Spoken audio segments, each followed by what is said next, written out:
menjatuhkan pidana kepada terdakwa tersebut. Oleh karena itu dengan pidana mati.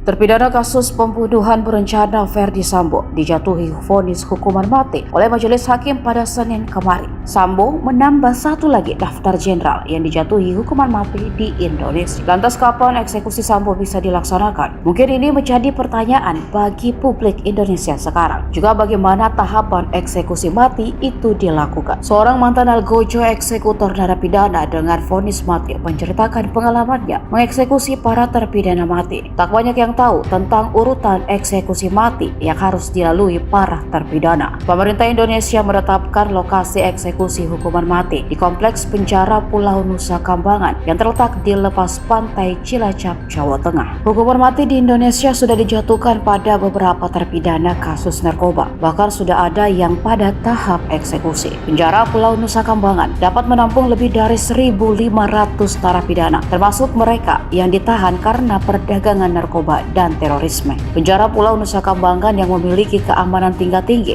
yang dikenal oleh penduduk setempat sebagai Pulau Hantu. Tempat eksekusi hukuman mati bisa dilakukan di beberapa wilayah sepi yang ada di Pulau Nusa Kambangan. Akan tetapi tempat yang paling terkenal adalah situs Nirbaya dan Limus Buntu. Ada beberapa urutan untuk proses eksekusi para terpidana hukuman mati. Para terpidana mati biasanya ditempatkan di ruang isolasi terlebih dahulu. Sebelum memasuki sel isolasi, mereka akan diberitahu kapan mereka akan dieksekusi dan diminta untuk menentukan 3 permintaan terakhir. Menurut hukum Indonesia, narapidana harus diberitahu kapan eksekusi mereka akan terjadi setidaknya 72 jam sebelum eksekusi hukuman mati dilakukan. Tugas dari eksekusi hukuman mati itu dilakukan oleh regu tembak yang berjumlah 12 orang. Dikutip dari Intisari dan The Guardian, berikut urutan hukuman eksekusi mati menurut mantan algojo. Pertama, sebuah regu tembak berjumlah 12 orang yang terdiri atas penembak yang sangat terlatih dipilih dengan 2 orang tambahan siap siaga. Mereka secara khusus yang dipilih memiliki usia 20 tahunan. Secara fisik dan mental juga harus cocok untuk tugas tersebut. Di tahap kedua, para tahanan ditutup matanya dan kebanyakan dibawa ke salah satu dari 2 bidang eksekusi, yakni Nirbaya atau Limus Buntu. Ketiga, narapidana diberikan pilihan untuk duduk, berdiri, atau berlutut sebelum dieksekusi. Para penembak kemudian akan menembak secara bersamaan ke arah terpidana, membidik lurus ke jantungnya. Mereka jarang menembak meleset karena sebelumnya diberikan pelatihan tambahan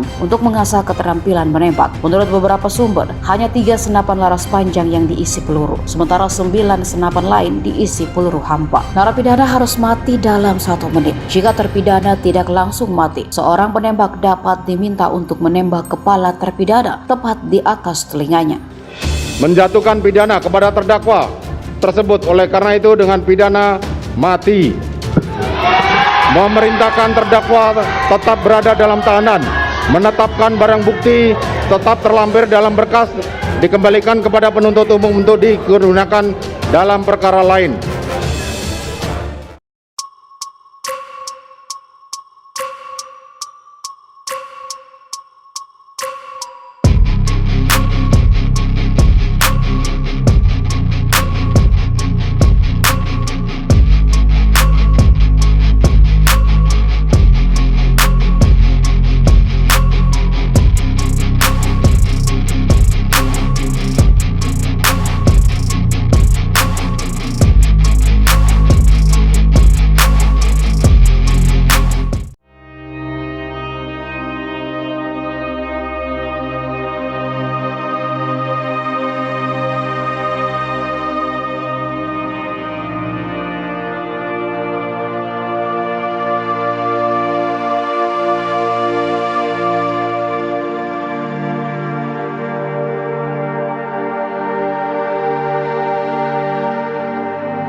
Terima kasih sudah nonton.